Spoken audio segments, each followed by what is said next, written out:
Luke chapter 9, verse 51 says this: When the days drew near for him to be taken up, Jesus set his face to go to Jerusalem.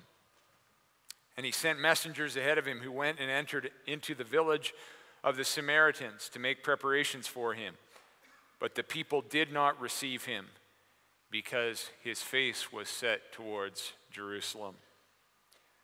Jesus set his face to go towards Jerusalem, and he set his face to go to the cross.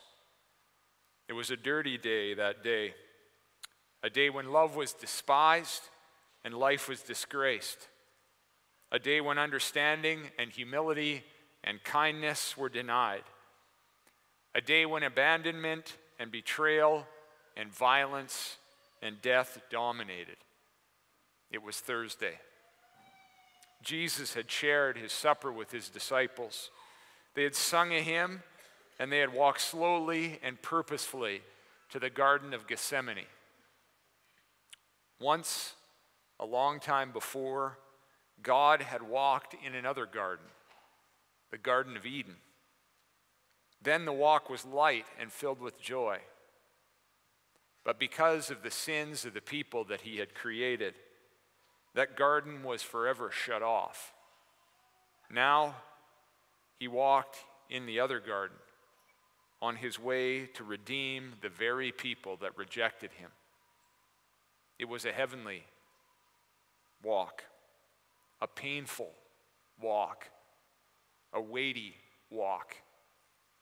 And he prayed, and he wept, and he begged for release. If there was any way this bitter cup could be taken from him, this cup of sorrow, he wanted it to be so. The dread of carrying the sins of the world caused his tears to fall like drops of blood. But he surrendered to the will of the Father. Not my will, but yours be done, he declared. And when his surrender was complete, he returned to his disciples, who, while he wrestled with the fate of the world, had dozed off. They could not even keep watch with him for 1 hour. But their inability to walk with him, to attend to him, was easily eclipsed by what came next. A crowd approached. They held clubs and swords. They were not there for peace. Jesus looked up, and there at the head of the crowd was Judas, the betrayer. Judas, who had been with Jesus for 3.5 years, who had seen Jesus heal the sick and raise the dead, feed the hungry and befriend the lonely, teach about the kingdom and call people to repentance. He'd seen it all, and yet somehow he hadn't seen a thing. Satan had entered in, and Jesus was betrayed, arrested, and abandoned. He was forcefully taken from that garden to the place of the high priest, where an angry crowd of religious leaders and teachers was there to find a way to accuse Jesus in order to put him to death. But nothing that they said stuck. They had people come along and invent charges, tell false stories, but even they couldn't seem to agree. Of course they couldn't. Jesus was completely innocent. Then the high priest stood up and decided to move the case from accusing Jesus to letting Jesus accuse himself. And so questions were asked. 2 questions. Are you the Christ? Are you the Son of God? 2 very significant and important questions. And the high priest was looking for very specific answers. There was no way this upstart from some backwater province could be the Christ. It was impossible. They would not accept any answer except Jesus' denial. But Jesus gave them the exact opposite answer. He said, I am. The words that Jehovah had told Moses to call him thousands of years before. The name of God. Jesus said, I am. these two words were enough to throw the crowd into a raving, frothing mob intent on killing Jesus. They were furious. They spit at him. They yelled at him. They hit him. Why? They couldn't see him for who he was. He wasn't what they were expecting.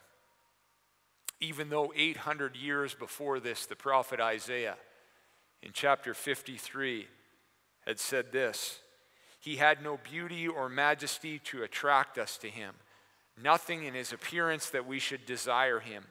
He was despised and rejected by mankind, a man of suffering and familiar with pain, like one from whom people hid their faces. He was despised, and we held him in low esteem." Peter himself had trouble seeing him for who he was. "I don't know the man," he said. You would think that Peter would understand who he was. He spent time with him. He loved him, but in the end he denied him. It was crushing to him and crushing to Jesus. But we truly need to remember that we would have been there with Peter. We would have been there with that crowd, denying Christ, calling for his crucifixion, a mere 5 days after they'd welcomed him in to the city on Palm Sunday. That would have been us. Why? Because of our own brokenness and sinfulness. That's what put him on the cross. Our sin and rebellion is why he had to come and die. And the prophet Isaiah confirms this. "Surely he took up our pain and bore our suffering. Yet we considered him punished by God, stricken by him and afflicted. But he was pierced for our transgressions. He was crushed for our iniquities. The punishment that brought us peace was on him, and by his wounds we are healed." We all, like sheep, have gone astray. Each of us has turned to our own way, and the Lord laid on him the iniquity of us all. Jesus came so that he could take care of our sin and brokenness. These verses make it clear that the result of our sin made Jesus Christ the lightning rod for God's punishment. But it's also clear that Jesus knew this, and that's why he set his face to the cross, so that he could overcome our brokenness for us. Even Mary had trouble seeing who he truly was. All she could see was her son. She remembered the boy born to her in surprising and uncomfortable circumstances. She remembered the infant growing into a boy who seemed very at home in the temple and always seemed at peace with who he was. And she remembers the boy growing in wisdom and filling out his body as he grew into a man. She always knew that God had a great plan for him, but at the cross, she couldn't understand what it was. She knew he was a man, that he was a human, he was unique, but it wasn't supposed to end like this. He was a good man. He hadn't done anything wrong. She couldn't understand why this was happening to her son, and she wanted it to stop. But she didn't understand that it needed to happen. The prophet Isaiah had written 800 years before.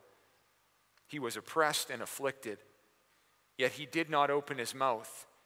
He was led like a lamb to the slaughter, and as a sheep before its shearers is silent, so he did not open his mouth. By oppression and judgment he was taken away. Yet who of this generation protested? For he was cut off from the land of the living. For the transgression of the people he was punished. He was assigned a grave with the wicked and with the rich in his death, though he had done no violence, and there was no deceit in his mouth.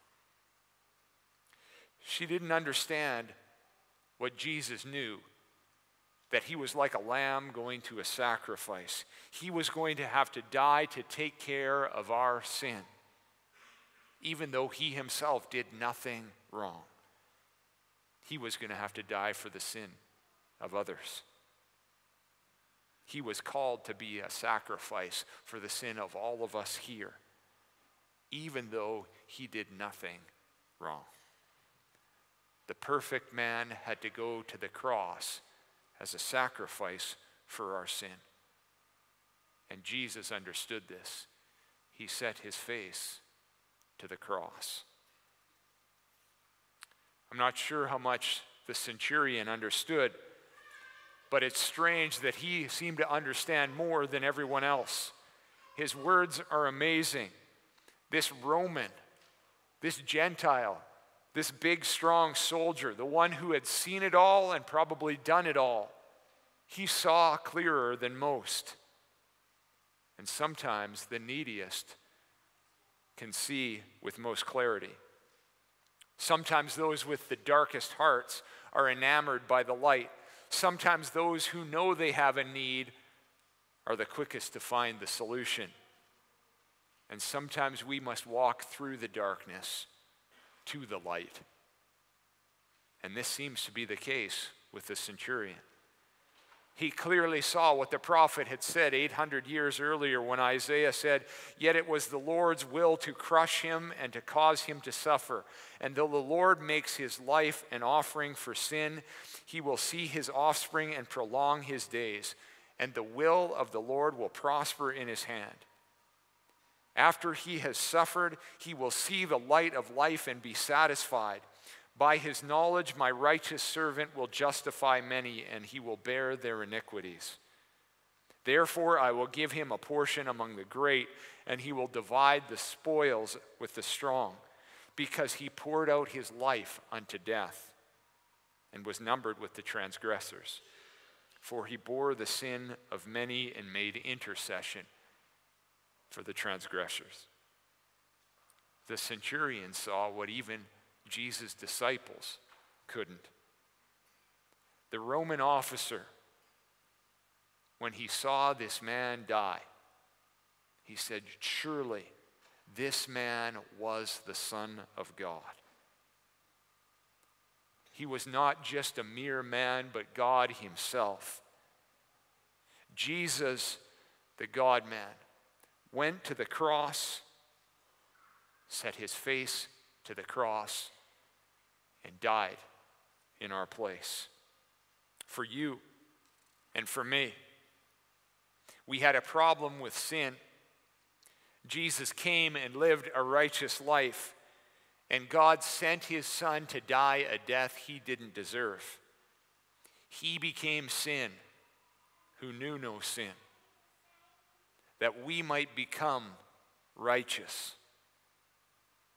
And he humbled himself and set his face to the cross. And in that very moment, God allowed the punishment of our sin to rest on the shoulders of his Son. He paid a debt he did not owe because we owed a debt we could not pay. The cross is a reminder of something so horrible and yet so great. Jesus willingly walked to the cross, willingly took on my sin, endured the turning of his Father's back, and willingly died for me. This man truly was the Son of God. And as Jesus said, it is finished.